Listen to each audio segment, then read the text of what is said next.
Hi, this is G from Native Speakers Academy, and welcome to 10-Minute English. This is where we introduce short articles from the news for upper intermediate and advanced students. This is B2 and C1 level on the Common European Framework. If you'd like more information about what we do, you can visit our home site, which is www.nsa-slovakia.com, or you can visit our YouTube page, which is Native Speakers Academy, or we have just created a new page under my name, and there are a lot of educational videos. There's a lot of links to useful information. You can explore it, and hopefully you will be surprised in a positive way by what you find there. Also, you might want to check out our Pinterest boards, which are full of useful information about a host of subjects. There are a huge number of resources on the boards that we have there. The largest one at the moment, the Curiosity board, which is activities for families and children. Also growing quite quickly is the language teaching board and the business world board. Language and teaching, 653 pins there. Curiosity board, 817. So there's lots of stuff there for you to explore. Just do it, basically. Right, today's article is not exactly from the news. It's what I think we could describe as good advice.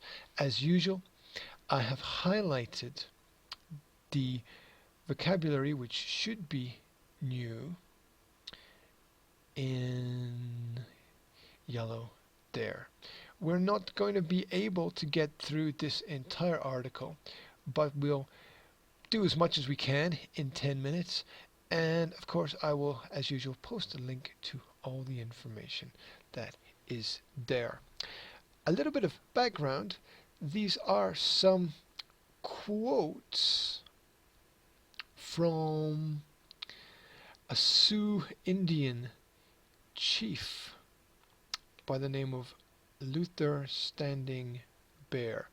If you want to read a little bit more about him, then you can visit the Wikipedia page, where, just as a little introduction, we can read together. Luther Standing Bear was an Oglala Lakota chief, notable in American history as a Native American author, educator, philosopher, and actor of the 20th century.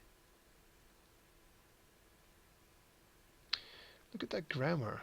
An native. That should be a native. Anyway, Standing Bear fought to preserve Lakota heritage and sovereignty, and was at the forefront of a progressive movement to change government policy towards Native Americans.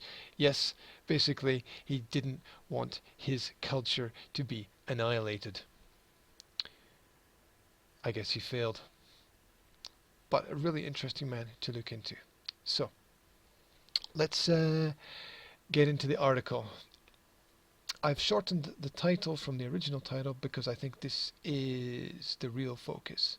The title here is Question Everything About Our Society.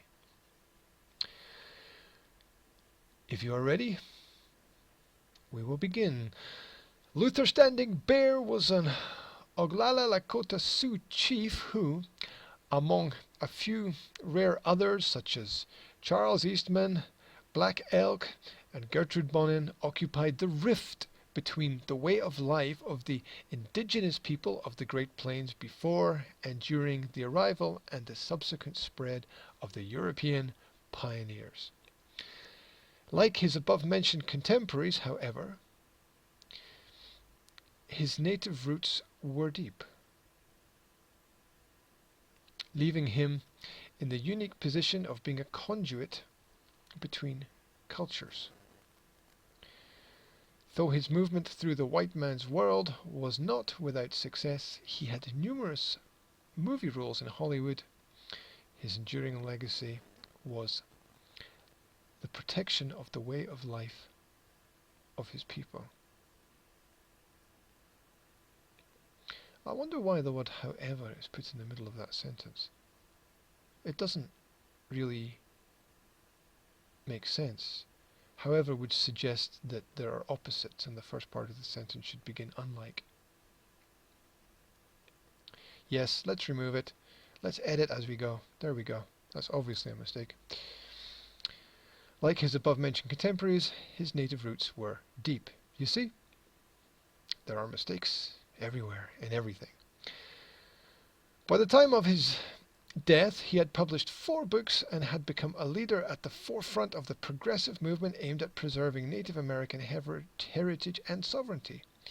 He came to be known as a strong voice in the education of the white man as to the Native American way of life. And we still have so much to learn, and this is exactly why we are looking at this today.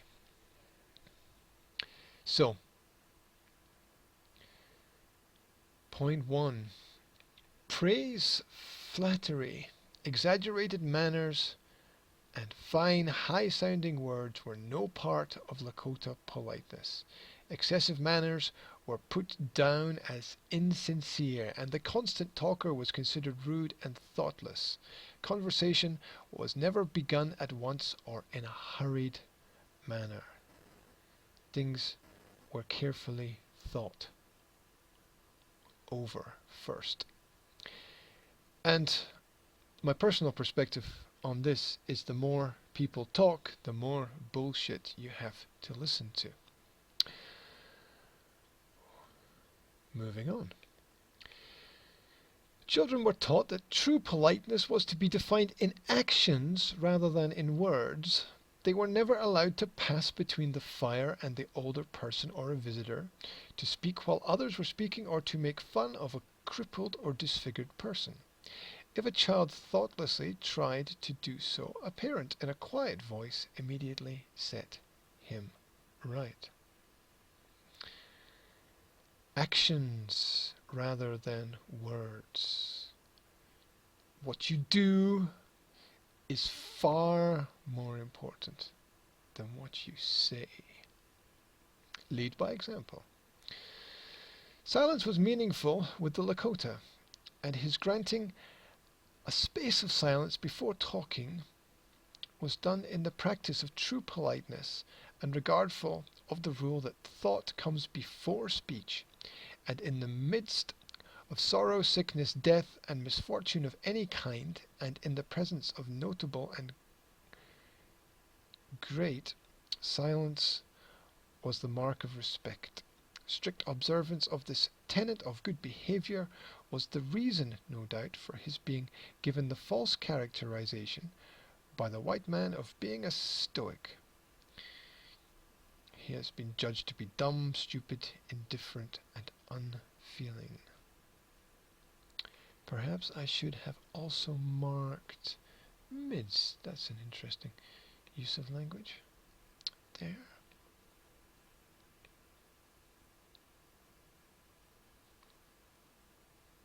I think that before we talk or speak, we first need to listen. We did not think of the great open plains, the beautiful rolling hills, the winding streams with tangled growth as wild. Only to the white man was nature a wilderness, and only to him was it infested with wild animals and savage people. To us, it was tame. Earth was bountiful, and we were surrounded with the blessings of the great mystery.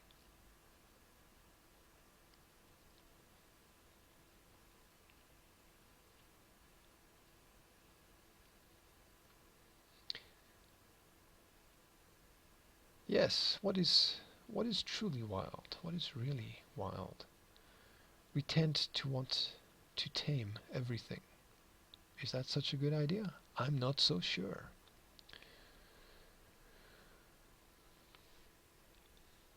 With all creatures of the earth, sky, and water was a real and active principle.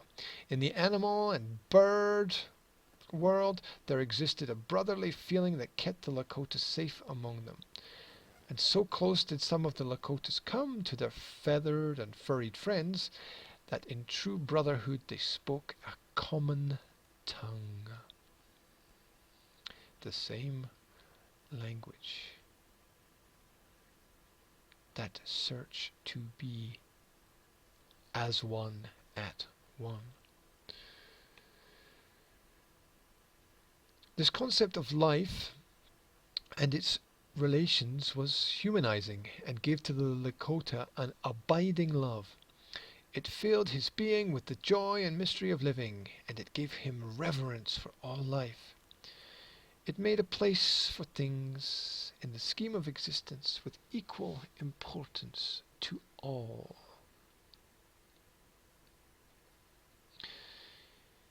Equal importance to all.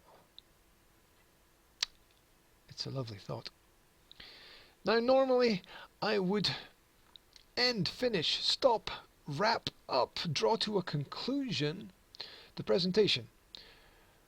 But we're so close to the end that I think I'll run through a few more examples, if that's okay. It was good for the skin to touch the earth, and the old people liked to remove their moccasins and walk with bare feet on the sacred earth. The old Indian still sits upon the earth instead of propping himself up and away from its life-giving forces. For him, to sit or lie upon the ground is to be able to think more deeply and to feel more keenly. He can see more clearly into the mysteries of life and come closer to kinship, to other lives about him. How true that we have lost a connection with the earth, a contact with the earth. We have distanced ourselves from the very thing that has created us, the very place from where we have come. Everything was possessed of personality, only differing from us in form. Knowledge was inherent in all things. The world was a library, and its books were the stones, leaves, grass, brooks, and the birds and animals that shared, alike with us, the storms and blessings of earth. We learned to do what only the student of nature learns, and that was to feel beauty. We never railed at the storms, the furious winds, the biting frosts and snows. To do so intensified human fragility. So whatever came, we adjusted ourselves by more effort and energy if necessary, but without complaint, understanding that learning means extending yourself beyond your comfort zone. It's the great challenge. I think I missed some vocabulary here. We never railed at the storms. That's quite interesting. Biting frosts. Okay, two more. The old Lakota was wise. He knew that a man's heart away from nature becomes hard. He knew that lack of respect for growing living things soon led to a lack of respect for humans, too. So he kept his children close to nature's softening influence, not losing touch.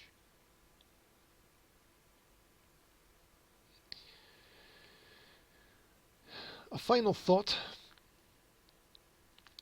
from the man. Civilization has been thrust upon me,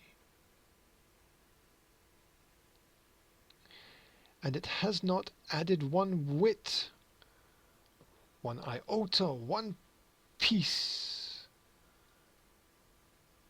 to my love for truth, honesty, and generosity.